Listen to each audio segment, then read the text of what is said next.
Okay, hey guys, so it's Miss.P back with the tea, and today I have some foolishness, like some straight up foolishness. So, me in the morning, just getting ready for work, looking through these gossip websites because that's what gives me life nowadays. My life is kind of boring, yes. So, I'm looking through these gossip websites, and I keep seeing a story about Draya.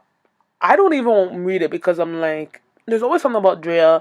I swear last week people talking about Draya can't cook. Draya making struggle meals for Thanksgiving. And then ever since from basketball wise, if you're not familiar with who Draya is, insert pictures of Draya. She is from Basketball Wives. That's where I first heard of Draya, from Basketball Wives, LA, I believe. And she came on it. She wasn't dating no basketball players, so I really don't know why she was on it. But half of them on the show, they need to stop calling that show Basketball Wives. I know I'm going off topic, but half of them on the show aren't even dating a basketball player, married to basketball, not even married to a basketball player. Like I'll allow you if you're dating a basketball player, but they're not even married to one. So it makes no sense. But anyways, back to what I was saying. Drea was on Basketball Wives. I'm not too sure why. But yeah, when she was on Basketball Wives, from the time she was on it, I just never rated her. I was just like, this girl, something about her is off. And then there was all these allegations about like child neglect, and she's a bad mom. Um, and people said she's a hoe. And I think at one point she even said, "Oh, I'm not a hoe no more. My whole card's been revoked because I'm in a relationship." Like some kind of messiness. People said she was a stripper, but yo, big ups to strippers because they be getting money nowadays, so people can't hate on strippers no more. But yeah, just this whole big mess with Drea. So today I'm reading it. I'm like, okay, let me actually go read the story. Let me see what's going on with this girl because I haven't seen her. Every time I see her, it's always some foolishness. So let me go see.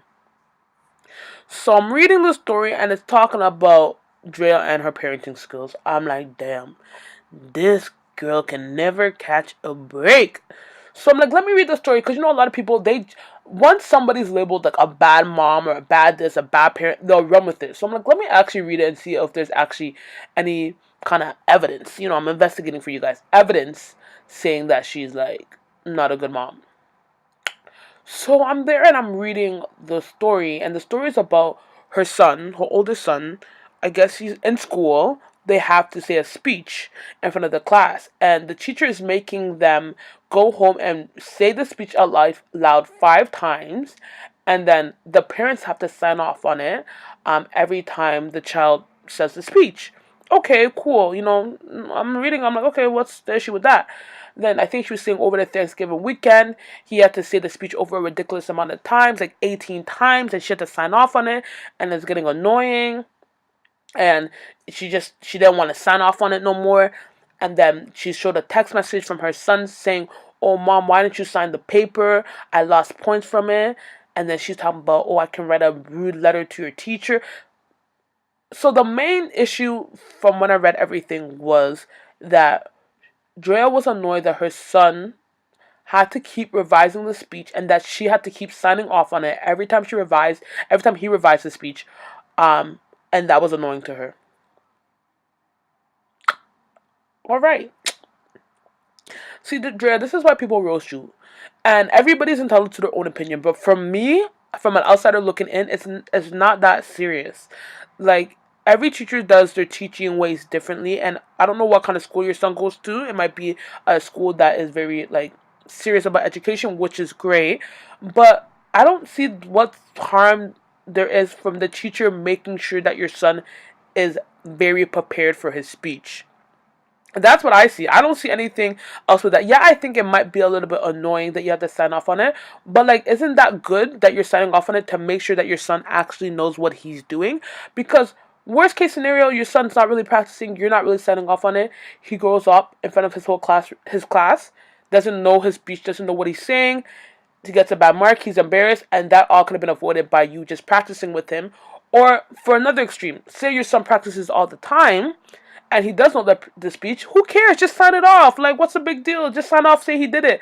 Even at the point where you're like, okay, you don't even have to practice no more. Just sign off the paper because now your son's going to be losing points or marks at school because you just don't want to do a signature. Like, don't you like doing your signature? I don't know.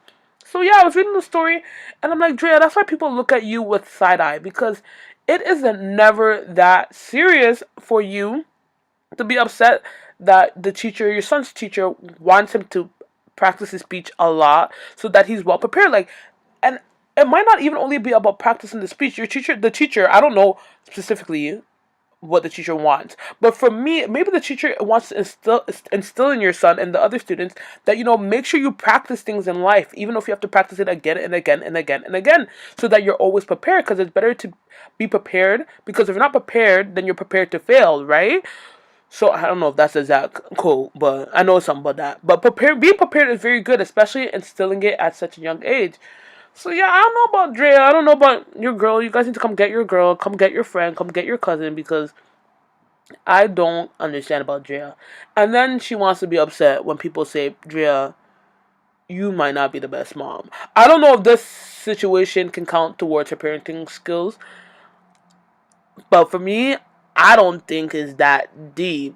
Like, for you to even be posting it on Instagram and be like, what's you guys' opinion? Like, girl, just sign the paper. I feel like the majority of people are going to be like, Draya, sign the paper and call it a day. Call it a day. It's not that serious. But anyways, don't forget to like this video, subscribe to my channel, and I'll try to come up with more videos when there's more foolishness. But there's always foolishness. Every day is a new day of foolishness.